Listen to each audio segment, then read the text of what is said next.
Doctor Vivekananda Mukherjee. Radhe Radhe Radhe महाराज जी। महाराज जी, दुख को शक्ति में बदलने के लिए क्या उपाय है? महाराज जी कह रहे हैं कि इनकी एक बेटी थी, वो मतलब प्रभु को प्यारी हो गई, बट अभी हम ये भक्ति मार्ग में लगना चाहते हैं ताकि एक भजन से इसको काट पाए अंदर के शौक को। यद्यपि हम मोह के कारण दुखी होते हैं, लेकिन इस लोक का नाम है मृत्यु लोक।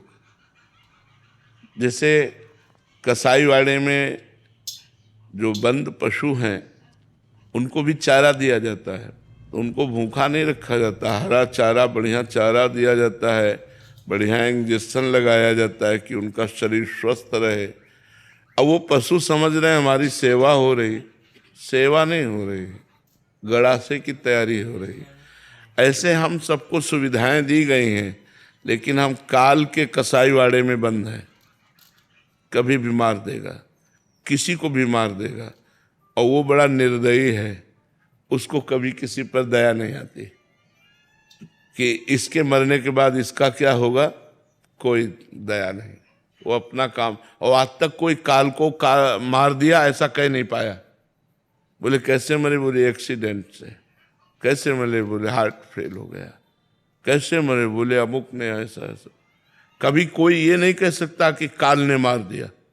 ऐसी चतुराई से तो हम सबको मरना है। अब ये है कि हम लोग बड़ी भूल में फंसे हुए हैं।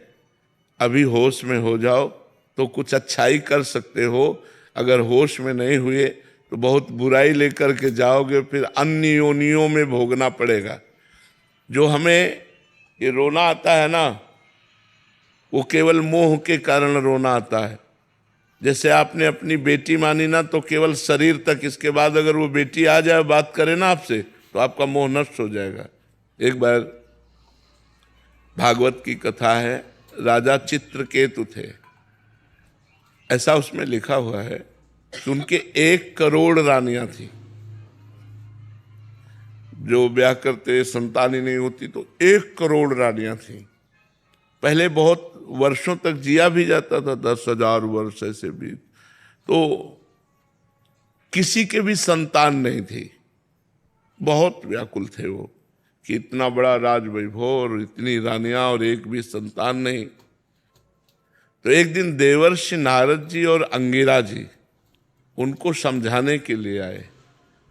तो उनका मुझे ज्ञान उपदेश नहीं, पुत्र चाहिए।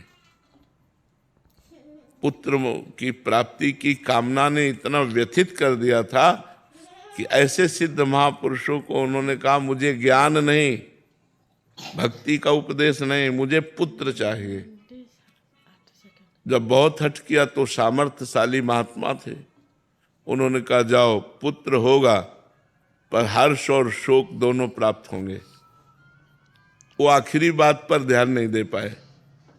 पुत्र होगा इस पर ध्यान दिए, आखिरी बात पर ध्यान नहीं दिए कि हर्ष और शोक दोनों को प्राप्त हो गए। बड़ी रानी कृतद्युति उनका नाम था, वो गर्भवती हो गई। अब तो बड़ा आनंद, समय आने पर पुत्र हुआ, क्या कहना है, खूब मंगल गान, बधाइयां, खूब धन संपत्ति लुटाई गई, बड़ा आनंद। अब तो राजा रोज कृतद्युति के महल में जाते। अन्य रानियों को जलन पैदा हो गई कि जब से ये संतान हुई कृतद्युति के, तब से महाराज हम लोगों की तरफ तो देखते भी नहीं, वहीं महल में पहुंच जाते हैं। धीरे धीरे विरोध करने वाला पक्ष जोरदार हो गया रानियों का, और कहा हम सबके बीच में कांटा यही लड़का ही तो है। अगर राजकुमार को जहर दे दिया जाए, वो मर जाए, तो महाराज फिर हम लोगों को प्यार करने लगेंगे। काल की प्रेरणा हुई और उन्होंने धाय माँ को अपने वश में किया और कहा कृतद्युति के महल में जाकर सोते हुए राजकुमार को ये जहर पिला दो। पिला दिया, वो सदा सदा के लिए सो गया। कृतद्युति आई, उसको गोद में उठाया, देखा पूरा शरीर नीला, राजवैद्यों से जांच कराई गई तो पता चला वो तो मर चुका है। अरे राजा की जो हालत, सोचो चक्रवर्ती सम्राट, और एक पुत्र हुआ इतने दिनों बाद, और वो भी अब हाहाकार मच गया।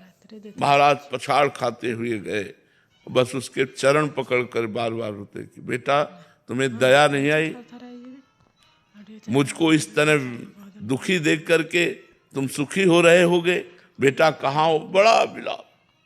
उसी समय देवर्षि नारद जी अंगिरा जी फिर आ गए, क्योंकि जो धर्मात्मा पुरुष होता है तो उसे महात्माओं का संयोग प्राप्त होता है। देवर्षि नारद जी अंगिरा जी ने कहा देखो मैं समझाने तुम्हें पहले ही आया था कि पुत्र में सुख नहीं है, सुख श्री भगवान में है। तो उनका महाराज जैसे आपने कृपा करके हमको पुत्र दिया, एक बार उसे बुला दो, एक बार मैं बात कर लूं, आप सामर्थ्यशाली महात्मा हो। तो उनका बुला देता हूं। आकर्षण किया तो सामने उपस्थित हो गया, लेकिन शरीर तो जल चुका था। तो उनका पुत्र आ चुका है, तुम बात कर सकते हो। तो उनका बेटा मैं तुम्हारे बिना बहुत, वो जहर से दग्ध सा हो गया था पूरा शरीर, मैं तुम्हारे बिना बहुत व्याकुल हूं बेटा। अरे उनका कैसी बात करता है तू, कितनी बार मैं तेरा बाप बना, कितनी बार तू मेरी पत्नी बना, कितनी बार क्या क्या बना, ये सब संसार का रिश्ता है, मेरा तेरा कोई रिश्ता नहीं। उनका मैं जिसके लिए रो रहा हूं ये वो है। बोले ये वही है, केवल शरीर में आने पर आसक्ति होती है, शरीर से अलग हो जाने पर अगर आप अपनी बेटी वाले जीवात्मा से मिले ना तो अभी दिमाग तुम्हारा ठीक हो जाए। पर अपना लगता है अपनी बेटी, चूंकि शरीर का राग, और वो तभी तक प्यार करती है जब तक शरीर में, और शरीर से अलग हुई तो उसका स्वरूप जो होता है वो अलग हो जाता है। तो हमें लगता है हमें अपने मोह को कंट्रोल करने के लिए भगवान से प्रार्थना करनी चाहिए और नाम जप करना चाहिए। जी जब जप करते हैं इष्ट चिंता में उसी का मुंह आ जाता है, तो उसी में भगवान की भावना करके प्रणाम करो। हम जो कह रहे हैं वही करो। जहाँ उसका चेहरा सामने आवे तो भगवान का प्रणाम करो कि भगवान सारी सृष्टि के रूप में आप ही हो, तो मेरी बेटी के रूप में भी आप ही तो थे। तो आपको देखो शांति मिलनी प्रारंभ हो जाएगी।